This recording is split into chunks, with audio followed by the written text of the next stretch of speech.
Дуже дякую вам.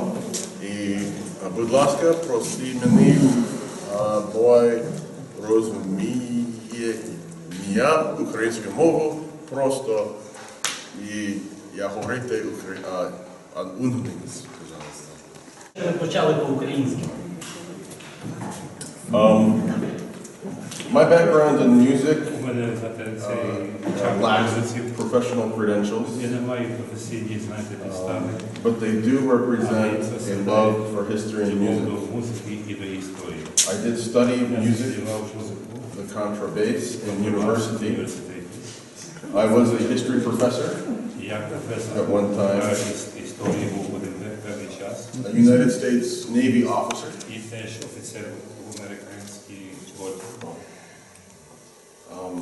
A technical analyst for the financial world.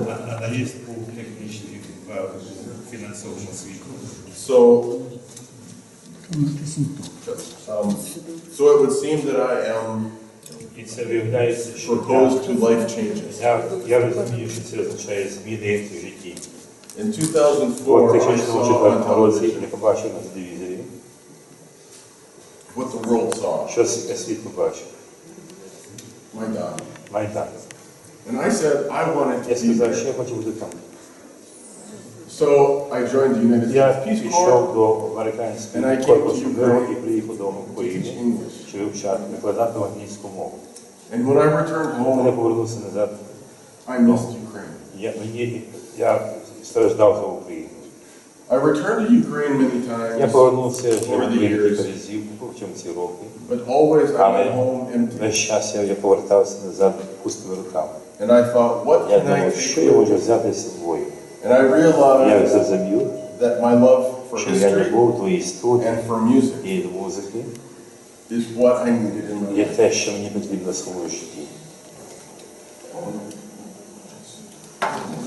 Reenactor.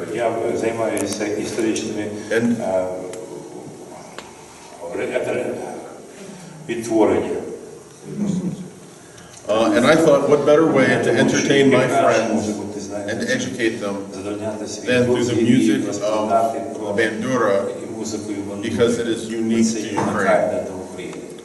In 2010, I purchased my first Bandura from eBay. It was battered, beaten, Kharkivska. The poor thing was almost unplayable. I've seen more strings than the photo implied. Dented, chipped, cracked, glued with epoxy. I admit it sat in the corner for another year. It never occurred to me I had no information on how to play this instrument. I didn't even have a tuning key or strings. I found myself outside that diaspora. And our modern times gives us great resources. The internet is where I turn.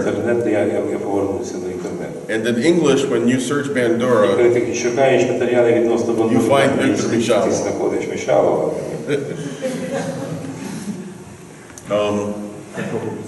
I also was lucky enough. He did not pay me to say that. I also discovered the Bandura Choir in Detroit. And I was lucky enough to get in contact with Andrew Birko. I had a few lessons, and I realized that it might take Ukrainian blood to play the Harkivska Bandura. Because after 10 lessons I could not play. But Mr. Birko informed me of a more simple instrument, a bandura. And he told me about William Wetzel from Toronto. Mr. Wetzel makes the old-time bandura, and I bought one. And again sat in the corner for another year because I didn't know how to tune it, I didn't know how to play it, and there were no resources. My appeal to Mr. Wetzel again turned me to, and luckily he only lives 5 hours drive away. When I wrote Mr. Michallo, I asked for maybe a method book, maybe small videos. He said, come to my home. And my first lessons began. 1, 1, 4, 4, 1, 1, 4, 4. It has been the most enriching thing in my life since. The largest barrier, of course, to this problem is language. I've experienced many of the old-time Bandura songs, which rely on the play of words or turns of phrases that do not translate into English. Translating many of the simple songs destroy the meter, rhyme of the tune. As a non-native speaker, I have solved this problem by using different methods of storytelling.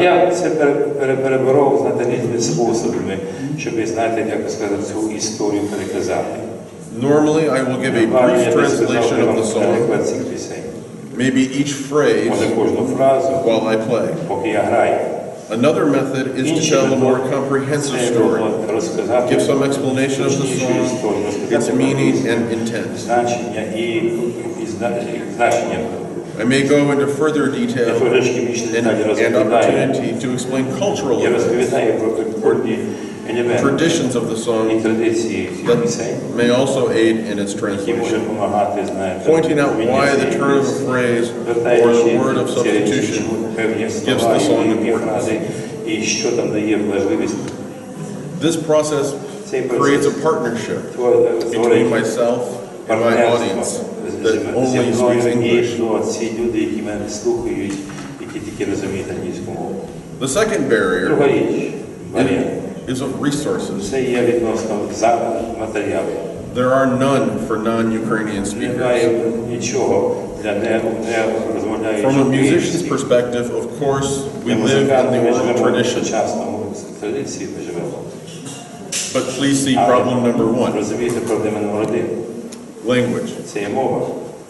In the oldest traditions of music being passed from one to another, this barrier keeps me from progressing. But thankfully I have found a mentor,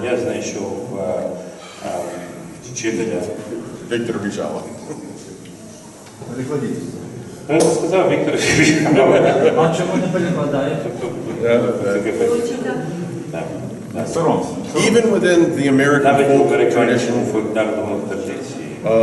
there are those who are capable and able to learn music in the traditional way of oral transmission. But there are now several generations who simply expect to go to a music store or the internet and buy the music. Music charts learned are available for the even simplest of folk music. Myself suffering in this problem, and having learned the process of music through classical means, has handicapped me in learning the oral tradition.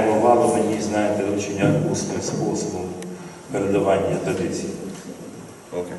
My third observation is exposure to the Bandura outside the diaspora.